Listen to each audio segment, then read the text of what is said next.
बहुत पुरानी बात है। एक जंगल में एक गुरुकुल था जिसमें बहुत सारे बच्चे पढ़ने आते थे।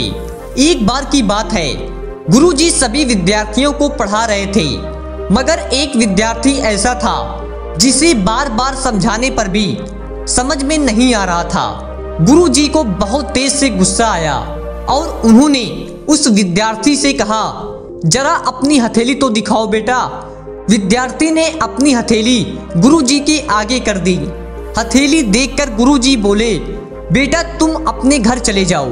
आश्रम में रहकर तुम अपना समय व्यर्थ न करो। तुम्हारे भाग्य में विद्या नहीं है। शिष्य ने पूछा, क्यों गुरुजी? गुरुजी ने कहा, तुम्हारे हाथ में विद्या की रेखा नहीं है। गुरुजी ने एक दूसरे होशियार विद्यार्थी की हथेली उसे दिखाते हुए कहा, यह देखो, ये है विद्या की रेखा। यह तुम्हारे हाथ में नहीं है, इसलिए तुम समय नष्ट न करो। घर चले जाओ और वहां अपना कोई और काम देखो। यह सुनने के बाद उस विद्यार्थी ने अपनी जेब से एक चाकू निकाला, जिसका प्रयोग वह रोज सुबह अपनी दातून काटने के लिए किया करता था। उस चाकू की नोक से उसने अपने हाथ में एक गहरी लकीर बना दी। हाथ लहूलुहान हो गया। तब वह गुरुजी से बोला, मैंने अपने हाथ में विद्या की रेखा बना ली है गुरुजी। यह देखकर गुरुजी द्रवित हो उठे और उन्होंने उस विद्यार्थी को अपने गले से लगा लिया। गुरुजी बोले, तुम्हें विद्या सीखने से दुनिया की कोई भी ताकत नहीं रोक सकती बेटा।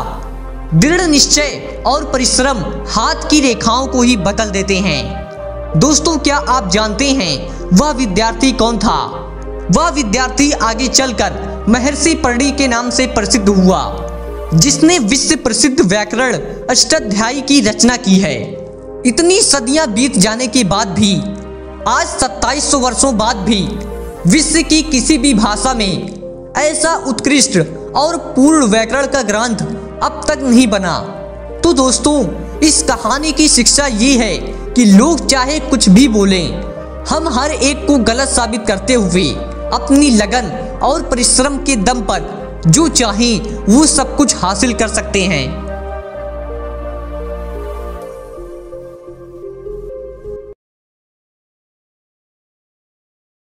Subscribe now and press the bell icon.